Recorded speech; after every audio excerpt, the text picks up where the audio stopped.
Hi dear students, जैसे कि हम नेक्स्ट चैप्टर स्टार्ट किया था सांख्यिकीय या कंटिन्यूटी, ठीक है। तो उसी में कुछ कि क्या कारण है कि कोई फंक्शन कंटिन्यूस है या नहीं है, ठीक है। तो उसके कुछ रीजन लिखे मैंने, तो वो आपको दिमाग में रखने, ठीक है, कि कब कब अपने पास फंक्शन डिसकंटिन्यूस मतलब या असंतत हो सकता है, ठीक है। और फिर एक नोट लिखा है जिसको आपको एज इट इज़ याद रखना है, ठीक है, कि कहाँ कहाँ अपने पास डोमेन में कब कंटिन्यूस होगा कब डिसकंटिन्यूस होगा, ठीक है।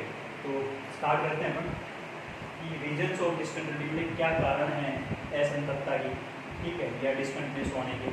तो पहला कारण क्या है कि लेफ्ट हैंड लिमिट ए माइनस हो रखा है मतलब लेफ्ट हैंड लिमिट, ए प्लस हो रखा है मतलब राइट हैंड लिमिट, दोनों पे कोई फाइनाइट वैल्यू आई इसका मतलब दोनों एग्जिस्ट है, ठीक है। पहली चीज़ क्या बोली मैंने, एफ एक्स भी ए माइनस पे भी और ए प्लस पे भी दोनों पे कोई ना कोई वैल्यू दे रहा है, ठीक है। अच्छा, मतलब वैल्यू क्या होगी, विद्यमान है वैल्यू, ठीक है, मतलब फाइनाइट वैल्यू परिमित मान निकल के आ रहा है, ठीक है। चलो, और दोनों के दोनों क्या है इक्वली, मतलब लेफ्ट हैंड लिमिट और राइट हैंड लिमिट दोनों क्या चल रही है, इक्वल चल रही है। बट दिक्कत क्या है कि but not equal to function of a, मतलब फंक्शन में जब उस पॉइंट को रख रहे हो तो वो वैल्यू सेम नहीं आ रही, ठीक है। मतलब आपके पास में राइट हैंड लिमिट भी आई लेफ्ट हैंड लिमिट भी आई बट फंक्शन की वैल्यू भी इक्वल नहीं है। जैसे मैं ग्राफ यूज करता हूँ आपके पास, ठीक है, कि आपके पास सपोज ये कोई करता है, यहाँ अपने पास कोई पॉइंट है एक्स इक्वल्स टू ए, ठीक है। तो अब ये पॉइंट क्या कह रहा है कि जब आप इधर की बात करो, मतलब राइट हैंड साइड की बात करो या फिर लेफ्ट हैंड साइड की बात करो, तो दोनों में आपके पास में ग्राफ तो बढ़ के आ रहा है, इधर भी कुछ ग्राफ है और इधर भी कुछ ग्राफ है। बट आपके पास में बोल के दिया ये दोनों वैल्यू तो इक्वल होनी चाहिए बट फंक्शन की वैल्यू आनी नहीं, ठीक है। मतलब आपके पास में राइट हैंड लिमिट तो निकल के आ गई और लेफ्ट हैंड लिमिट भी निकल के आ गई उस एक्स इक्वल्स टू ए वाले पॉइंट पे, बट फंक्शन की वैल्यू वहाँ पे अपने पास क्या चल रही है, सपोज कुछ भी थी, सपोज बी थी, और सपोज इनसे दोनों से निकल के आई अपने पास सपोज बी, ठीक है। इन दोनों पे वैल्यू बी निकल के आएगी, function of A is not equals to क्या है बी, क्योंकि एक्स इक्वल्स टू ए पे तो क्या देखता है ओपन करके देखता है, इसका मतलब वहाँ पे ब्रेक कर रहा है, टूट रहा है, ठीक है। तो इसका मतलब आपके पास में ये दोनों तो इक्वल हैं but F of A is not equals to B. तो इसका मतलब क्या बोल दिया मैंने कि वहाँ पे पॉइंट ए पर, वहाँ पर ए पॉइंट पर X equals to A point पर फंक्शन डिसकंटिन्यूअस है, ठीक है, मतलब कंटिन्यूअस नहीं है। चलो फिर दूसरे वाले पॉइंट की बात है, अगेन वही चीज़, left hand limit right hand limit exist कर रही है, ठीक है, दोनों क्या कर रही है एग्जिस्ट कर रही है, but these are not equal, दोनों क्या नहीं है बराबर नहीं, राइट हैंड लिमिट भी आई लेफ्ट हैंड लिमिट भी आई बट दोनों की वैल्यू सेम नहीं है।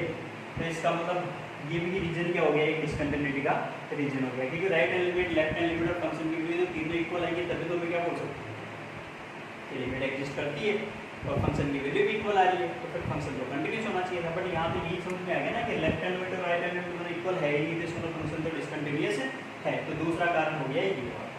तीसरे कारण की बात करते हैं कि f x is not defined at x equals to a, कि कोई भी फंक्शन था जिस पॉइंट पर क्या हो अपरिभाषित या अनडिफाइंड, जिस पॉइंट पर क्या हो अपरिभाषित या अनडिफाइंड हो, उसी पॉइंट को क्या बोल देंगे point of discontinuity at that point, कि उस पॉइंट एक्स इक्वल्स टू, जैसे एग्जांपल लिया मैंने 1/x माइनस से कोई फंक्शन, देखिए कब अनडिफाइंड है, अपरिभाषित, सब सीधी सी बात है भाई, अपरिभाषित कब होगा जब एक्स इक्वल्स टू 1/0 क्या हो गया इनफाइनाइट हो गया। तो इनफाइनाइट तो कोई वैल्यू नहीं होती, वो अनडिफाइंड चीज़ है, अपरिभाषित चीज़ है। तो इसका मतलब क्या हो गया कि f x is not defined at x equals to a, तो वो भी मैं क्या बोल रहा हूँ रीजन ऑफ डिसकंटिन्यूटी है। चलो चौथे पॉइंट की बात करते हैं कि at least one of the limit does not exist, at least one of the limit does not exist, कम से कम एक लिमिट क्या नहीं होनी चाहिए, एग्जिस्ट ही नहीं करनी चाहिए। बात समझी भाई, लिमिट एग्जिस्ट नहीं करने वाली, इसका मतलब क्या हुआ कि आपने बोला कि लिमिट एक्स टू ए और कोई फंक्शन था और यहाँ पे आ गया प्लस इनफाइनाइट या फिर माइनस इनफाइनाइट, तो फाइनाइट वैल्यू तो नहीं है ना, इनफाइनाइट वैल्यू है। अच्छा, एक लिमिट एग्जिस्ट नहीं करी तो आप तो डायरेक्ट बोल दो या कर कम से कम एक लिमिट, या मतलब राइट हैंड लिमिट की वैल्यू आपके पास इनफाइनाइट है अभी, ठीक है, और राइट हैंड लिमिट पे तो इनफाइनाइट और लेफ्ट हैंड लिमिट पे क्या है सपोज टू, ऐसा कुछ आ गया, वो भी क्या हो गया फंक्शन तो अनडिफाइंड हो गया। तो इसका मतलब आपके मतलब फंक्शन अनडिफाइंड क्या, सॉरी फंक्शन क्या हो गया आपके पास में डिसकंटिन्यूअस हो गया। तो इसका मतलब यही समझना था अपने को कि आपके पास में राइट हैंड लिमिट या लेफ्ट हैंड लिमिट दोनों में से कोई एक भी अनडिफाइंड हो गया तो भी मैं क्या बोलूँगा फंक्शन डिसकंटिन्यूअस। ठीक है, तो मेरे प्यारे विद्यार्थियों ये 4 रीजन अपने को दिमाग में रखने हैं कि कब कब हो सकता है अपने पास फंक्शन डिसकंटिन्यूअस। ठीक है, फंक्शन डिसकंटिन्यूअस मैं बोलूँ कि ग्राफ कब अपने पास टूटने वाला है, बस ये दिमाग में रखें। ठीक है, चलो तो मेरे प्यारे विद्यार्थियों अब हम बात करते हैं इस नोट की। ये आपको एज इट इज याद रखना बहुत ज़्यादा इंपॉर्टेंट भी है, क्योंकि आपके पास में ये अगर ये बेसिक फंक्शंस के बारे में अपने को ग्राफ का पता हो, इनके डोमेन रेंज इन चीज़ों का पता हो, ठीक है, तो हम आराम से बता सकते हैं कि कहाँ कहाँ अपने पास फंक्शन डिसकंटिन्यूअस होने वाला है। ठीक है, जैसे मैंने बोला कि कहाँ कहाँ अपने पास कंटिन्यूअस है और कहाँ कहाँ डिसकंटिन्यूअस है। जैसे मैंने पहला बोला है कि sine x cos x graph पता है आपको, e की पावर x, a की power x, tan inverse x, cot inverse x, कोई भी पॉलिनोमियल या बहुपदीय फलन होना दे रखा हो, जैसे a की पावर a इंटू एक्स की पावर n, ठीक है, प्लस b x की पावर n माइनस 1 कराते जाओ, कोई भी पॉलिनोमियल फंक्शन। ठीक है, अच्छा फिर ओड स्क्वायर रूट ऑफ जैसे x की पावर 1/3, x की पावर 1/5, इस टाइप से दे रखा हो, तो ये सारे क्या होते हैं रियल नंबर पे, कैपिटल आर लिखा है इसका, वास्तविक संख्याओं पर ये हमेशा ही क्या देने वाले हैं, इनके ग्राफ कैसे रहने वाले हैं, कंटिन्यूअस रहने वाले हैं। ठीक है, तो मेरे प्यारे विद्यार्थियों दूसरा नोट देख लेते हैं। बोला गया है sine inverse x cos inverse x graph आता है इन दोनों का। ठीक है, -π/2 से π/2, 0 से लेके पाई, तो हमें ग्राफ पता था। अच्छा रूट एक्स का भी पता है अपने को ग्राफ, ln x का भी पता है, log a base x का पता है। Have continuous graph in domain, ये अब इंपॉर्टेंट चीज़ है मेरे प्यारे विद्यार्थी, ध्यान क्या देना है, डोमेन कि प्रांत में क्या होना चाहिए। जब इनका जो प्रांत दे रखा था उसमें तो ये हमेशा ही क्या होंगे, कंटिन्यूअस या संतत होंगे। ठीक है, तो मेरे प्यारे विद्यार्थियों आपको पता है जब ln x की बात करूँगा तो x ग्रेटर देन 0 की बात करूँगा, x ग्रेटर देन जब r प्लस इसका क्या चल रहा था डोमेन, तो r प्लस में ये हमेशा ही क्या होगा, कंटिन्यूअस होगा। ठीक है, तो मेरे प्यारे विद्यार्थियों आपको ये दो नोट याद रखने थे। तीसरा नोट अपने पास ऐसे लिखा है कि कोई ये इस टाइप की कोई फंक्शन दिखी, ठीक है, उनमें पॉइंट ऑफ डिसकंटिन्यूटी, डीसी मतलब डिसकंटिन्यूटी, मतलब कहाँ का असंतत हो सकता है, कि वो कौन कौन से बिंदु है जहाँ पे फलन क्या हो रहा हो, असंतत हो रहा हो, मतलब कंटिन्यूअस नहीं है। तो मैं बात करता हूँ tan x sec x। जब tan x और sec x ये अनडिफाइंड कहाँ होते हैं, बस वो चीज़ दिमाग में रखोगे परिभाषित कब होने वाले हैं, अपने को पता है sin x upon cos x, 1 upon cos x, cos x नीचे तो cos x आ रहा है, cos x की वैल्यू 0 कब होगी, 0 जब अपने पास ओड मल्टीपल हो π/2 होगा, तो इसका मतलब हमेशा क्या निकलेगी, cos x की वैल्यू 0 आएगी। ऊपर अपने पास कोई नंबर, नीचे अपने पास 0, फंक्शन क्या हो चुका, अनडिफाइंड हो चुका, तो इसका मतलब डायरेक्ट क्या बोलेंगे कि ओड मल्टीपल ऑफ π/2 होंगे। ठीक है, या 2n + 1 π/2 होगा x की वैल्यू, तब आपके पास में फंक्शन तो डिफाइंड ही नहीं है। तो डायरेक्टली मैं क्या बोल दूंगा कि वो पॉइंट्स, अब ये जितने भी π/2, 3π/2, -π/2, -3π/2, इन पर हमेशा एक फंक्शन क्या चल रहा है आपके पास में, डिसकंटिन्यूअस चल रहा है। ऐसे में बात करूँ cot x और cosec x की, cot x cos x upon sin x, cosec x गुना upon sin x, sin x की वैल्यू 0 कब होगी, जब x = n π, 2π, 3π, -π, -2π, -3π ये होगा, तो इसका मतलब आपके पास पता है कि वैल्यू नीचे क्या होगी, 0 होगी, अनडिफाइंड होगी। अनडिफाइंड वाली चीज़ तो बार बार बोल ही रहे हैं कि फंक्शन अगर उस पॉइंट पे अनडिफाइंड है, तो जिस पॉइंट पे अनडिफाइंड है उसी को तो पॉइंट ऑफ डिसकंटिन्यूटी बोलते हैं। तो इसका मतलब आपके पास में x = n π पे क्या चल रहा है, ये फंक्शन डिसकंटिन्यूअस चल रहा है। चलो greatest integer function, fractional part function, ये भी अपने को दिमाग में रखना है। अपने को पता है कि x = इंटीजर होगा, x = इंटीजर होगा, तब आपके पास में क्या होगा, ये पॉइंट ऑफ डिसकंटिन्यूटी देगा। क्योंकि आपको पता है कि जैसे मैं बोलूँ कि 1 पॉइंट पे 1.9 तक, 1 से लेके 1.9 तक मैं गया, ठीक है, तो आपको पता है ग्रेटेस्ट वैल्यू तो 1 ही आएगी, सही है। फिर मैंने जैसे चेंज किया 1.999 से अब 2 पे पहुँच गया, तब 2 पर तो अपने पास फंक्शन की वैल्यू ही नहीं आती, सही है कि 2 पे तो अपने पास ग्राफ में फंक्शन की वैल्यू ही नहीं आती। जब नहीं आती तो इसका मतलब आपके पास में पॉइंट ऑफ डिसकंटिन्यूटी तो है। तो जितने भी अपने पास 1, 2, -1, -2 जितने भी पॉइंट थे, वो सारे क्या कर रहे हैं, आपके पास में पॉइंट ऑफ डिसकंटिन्यूटी दिखा रहे हैं या दर्शा रहे हैं। फिर ऐसे बात करें हम फ्रैक्शनल वाले की, तो फ्रैक्शनल में पता है ग्राफ कैसे बन के आता है, इस टाइप से कुछ बन के आएगा। तो आपको पता है जैसे 0, 1, 2 उन पे ग्राफ की कोई वैल्यू थोड़ा आती है, क्योंकि अपने को पता है रेंज क्या होती है, 0 इंक्लूड होता है, 1 तक जाता है, लेकिन 1 पे अपने पास कभी अपने सारे सब पे क्या लगाते हैं, ओपन सर्किल लगाते हैं। तो इसका मतलब आपके पास में वहाँ पर भी क्या रहने वाला है, पॉइंट ऑफ डिसकंटिन्यूटी दिखाने वाला है। जब भी आपके पास में x = इंटीजर होगा, तो हमेशा ही क्या देगा आपके पास में ये पॉइंट ऑफ डिसकंटिन्यूटी दिखाएगा। किसके लिए? ग्रेटेस्ट इंटीजर फंक्शन के लिए और फ्रैक्शनल पार्ट फंक्शन के लिए। अच्छा, सिग्नम एक्स की बात करें तो वो तो हमें पता है सिग्नम एक्स का ग्राफ कैसे बनता है कि आपको पता है कि या तो इधर बनेगा या इधर बनेगा या फिर जीरो। सही है, तो आपको पता है जब एक्स इक्वल्स टू जीरो पे बात करेंगे तो एक्स इक्वल्स टू जीरो पे तो कोई राइट हैंड लिमिट की बात करें तो जीरो प्लस पे तो ऊपर कुछ आएगी वैल्यू, जीरो माइनस में नीचे कुछ आएगी और जीरो पे तो जीरो ही होता है। ठीक है, तो इसका मतलब right hand limit left hand limit और फंक्शन की वैल्यू देखिए तो नहीं है तो इसका मतलब आपके पास में एक्स इक्वल्स टू जीरो पे क्या दिखा रहा है? सिग्नम फंक्शन भी डिसकंटिन्यूटी दिखा रहा है। बीच में देख लो ना ग्राफ ऐसे टूट रहा है। ठीक है, लगातार बनना चाहिए ग्राफ, लगातार बनेगा तभी हम बोलेंगे क्या चल रहा है? कंटिन्यूस फंक्शन चल रहा है, अदरवाइज हम क्या बोलेंगे? डिसकंटिन्यूअस है। फिर वैसे ही देखो 1/x स्क्वायर या मतलब 1 जो भी देखते हैं, ये नीचे वाली चीज़ अपने पास अगर जीरो ले लूँ मैं तो फंक्शन ही अनडिफाइंड है। जब फंक्शन ही अनडिफाइंड है तो फिर पॉइंट ऑफ डिसकंटिन्यूटी कहाँ होगी? जहाँ पर अपने जीरो लिया था तो एक्स इक्वल्स टू जीरो लिया था तो एक्स इक्वल्स टू जीरो इसको क्या देगा? पॉइंट ऑफ डिसकंटिन्यूटी देगा। तो मेरे प्यारे विद्यार्थियों, जो चीज़ मैंने बोली है ये आपके दिमाग में एज इट इज रहनी चाहिए। ठीक है, फिर इसके बाद में अपन कुछ और चीज़ें देखते हैं। ठीक है, तब तक आप इसका एक स्क्रीन छोड़ लो।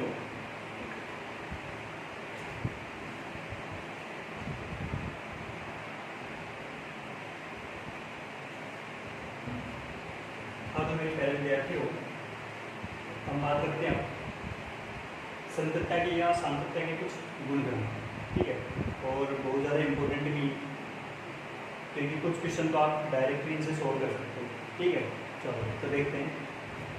तो प्रॉपर्टी ऑफ कंटिन्यूटी सबसे पहले बोला कि एफ और जी कोई फंक्शन आपके पास में।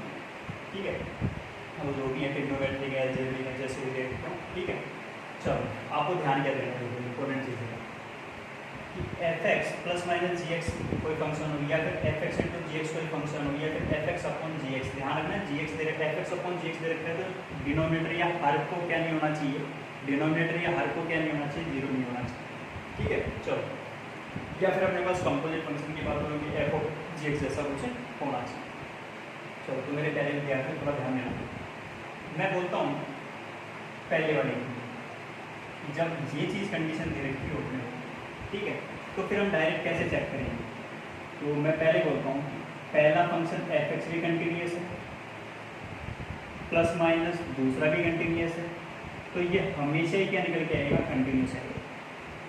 जो एच एक्स आएगा ये कंटिन्यूस प्लस माइनस में दे रखा है तो हमेशा ही क्या निकल जाएगा आपके पास में? कंटिन्यूस। ठीक है, अच्छा, फिर दूसरे की बात करते हैं कि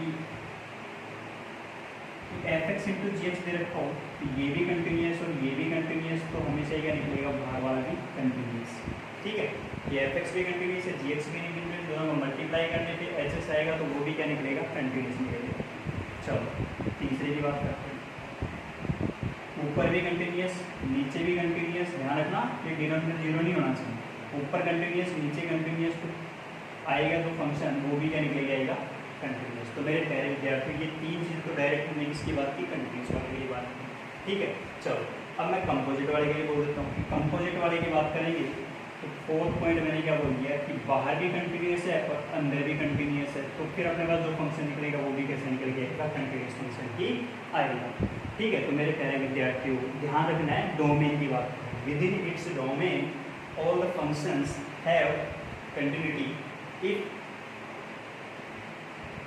बात बोलूँ कि मैं उस पॉइंट पे कि उस इंटरवल में या उस डोमेन में जो भी पॉइंट ले रहे हो वहाँ पर ये हमेशा ही क्या होंगे? कंटिन्यूस होंगे। ठीक है, पहली चीज़ ये दिमाग में रखनी। फिर अच्छा, अब मैं बोलता हूँ फिफ्थ वाले पॉइंट।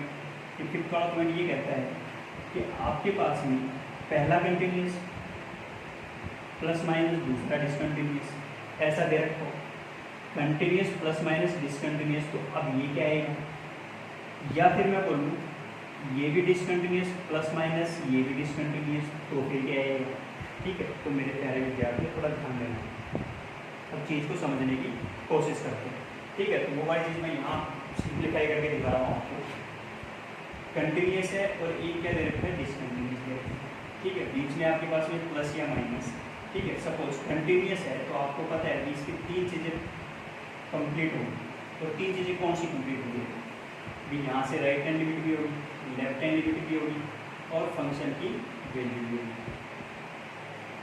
एफ ओ के जैसे suppose X is use to की बात करें, ठीक है।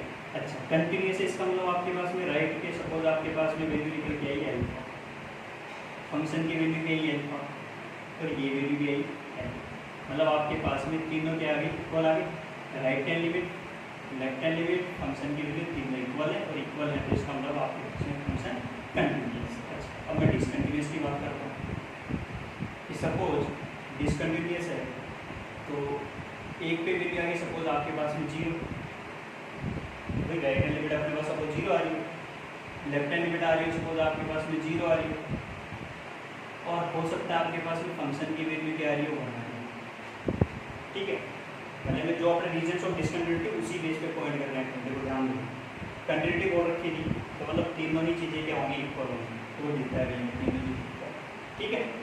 अच्छा फिर मैंने बोला कि डिसकंटिन्यूस है जिसका right hand limit, left hand limit या फंक्शन की वैल्यू तीनों में से कोई भी एक डिफरेंट हो, तो इसका मतलब फंक्शन तो अनडिफाइंड, फंक्शन की लिमिट एग्जिस्ट ही नहीं कर रही, मतलब लिमिट एग्जिस्ट नहीं कर रही, जैसे राइट हैंड लिमिट लिमिट तो एग्जिस्ट कर रही है लेकिन फंक्शन की वैल्यू इक्वल नहीं है, तो इसका मतलब फंक्शन तो क्या चल रहा है, डिसकंटिन्यूस चल रहा है। तो मेरे पहले विद्यार्थियों को थोड़ा ध्यान देना कि अगर ये चीज़ दे रखी है तो सपोज ये राइट हैंड लिमिट, ये फंक्शन की वैल्यू और ये अपने पास लेफ्ट हैंड लिमिट, तो आपको अंदर क्या दे रखा है, या तो प्लस करो या फिर माइनस करो। अब एक चीज़ देखो कि राइट में राइट को ऐड कर दो, राइट में राइट को ऐड करूँगा तो कितना हो गया, alpha plus 0 alpha plus 1 function की वैल्यू प्लस ले रहा हूँ पहले, ठीक है, और फिर अल्फा प्लस 0 अल्फा, तो क्या हुआ है राइट हैंड लिमिट फंक्शन की वैल्यू क्या तीनों इक्वल है, तो फंक्शन क्या हो चुका है, डिसकंटिन्यूअस है हो चुका, और फंक्शन कंटिन्यूअस है, नॉट एनी कंटिन्यूअस फंक्शन, या मैं बोलूँगी भैया आपके पास में ये क्या है, डिसकंटिन्यूअस है,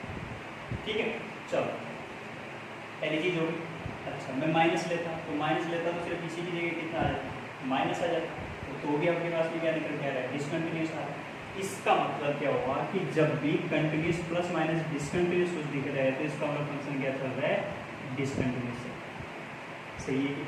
अच्छा अब मेरे प्यारे विद्यार्थियों अगले वाली चीज़ को थोड़ा जल्दी से समझने की कोशिश करना, ठीक है, क्योंकि वो इम्पोर्टेंट भी है, देखो इम्पोर्टेंट भी है, सेम इसी लॉजिक से समझने की कोशिश करते हैं। क्या कहता है, एक डिसकंटिन्यूअस फंक्शन दूसरा भी डिसकंटिन्यूअस फंक्शन, पहले बात करते हैं अपन प्लस। सपोज आपके पास में कोई 0 आया 1 आया 0 आया, डिसकंटिन्यूअस हो गया राइट लेफ्ट और फंक्शन की वैल्यू। चलो इस वाले की बात की, इस वाले की बात करूँगा तो आपके पास में क्या हो सकता है, ये 1 हो गया, ये 0 हो गया, ये 1 हो गया, ऐसा हो गया, तो भी आपके पास में क्या हो चुका, फंक्शन तो डिसकंटिन्यूअस है। अच्छा अभी तीनों को ऐड किया तो ऐड करूँगा तो राइट में राइट को ऐड किया, राइट हैंड लिमिट में राइट हैंड लिमिट को ऐड करना है, तो कितना हो गया 0 + 1 कितना हो चुका 1, 1 + 0 कितना हो चुका 1, फंक्शन की लेफ्ट हैंड लिमिट को ऐड किया तो कितना हो चुका 1। अच्छा अब तो ये क्या बन चुकी है, तीनों इक्वल आ गए ना, तीनों right hand limit left hand limit और फंक्शन की वैल्यू तीनों इक्वल, तो इसका फंक्शन तो कैसा चल रहा है, कंटिन्यूअस चल रहा है, सही है। चलो अब एक चीज़ और ट्राई करते हैं इसी की, अब मैं ऊपर लिख लेता हूँ उसी चीज़ को,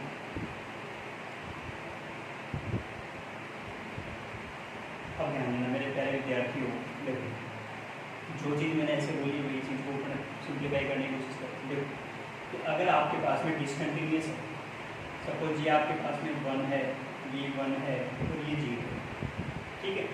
चलो मैं बोलता हूँ ये 0 है, ये 1 है और ये 1 है, सही है कि, क्योंकि आपको right hand left hand limit में कोई भी एक अपने पास क्या होना चाहिए, अलग होना चाहिए, बाकी तो फिर अपने को दिख ही जाएगा कि फंक्शन तो डिसकंटिन्यूअस हो गया, सही है कि।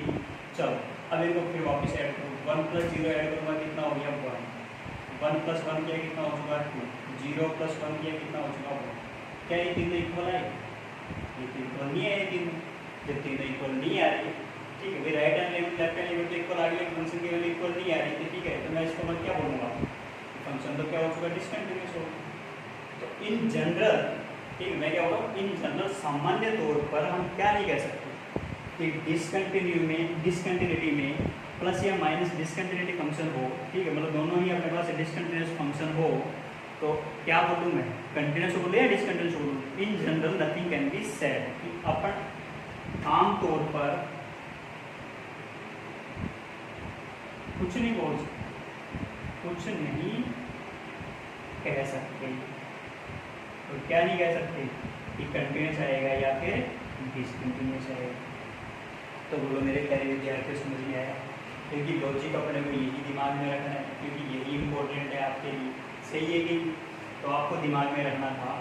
कंटिन्यूस कंटिन्यूस दे रखा है तब तो कोई दिक्कत नहीं आने वाली है। जब continuous plus minus discontinuous direct बोलोगे कि फंक्शन तो क्या होगा, डिसकंटिन्यूस होगा। डिसकंटिन्यूस प्लस माइनस डिसकंटिन्यूस तो मैं जनरल में या जनरल वे में क्या नहीं बोल सकता कि कंटिन्यूस होगा या फिर डिसकंटिन्यूस होगा। तो मेरे प्यारे विद्यार्थी ये चीज़ ध्यान रखनी।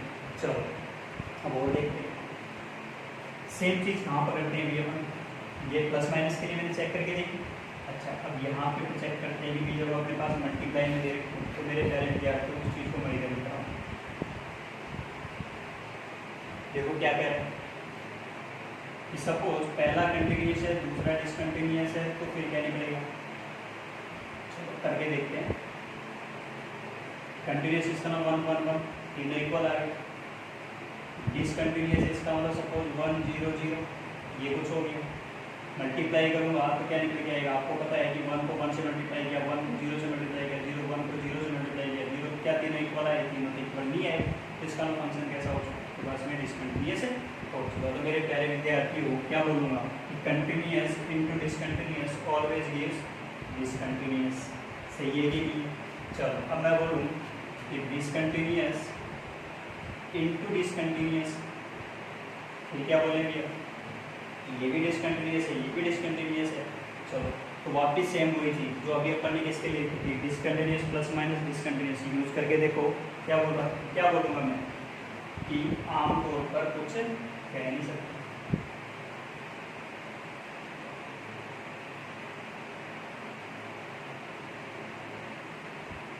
ठीक है मेरे प्यारे विद्यार्थी क्या हो सकता था, कंटिन्यूस कह सकता था या फिर डिसकंटिन्यूस कह सकता था, कुछ नहीं हो सकता, बोल ही नहीं सकते उसके बारे में।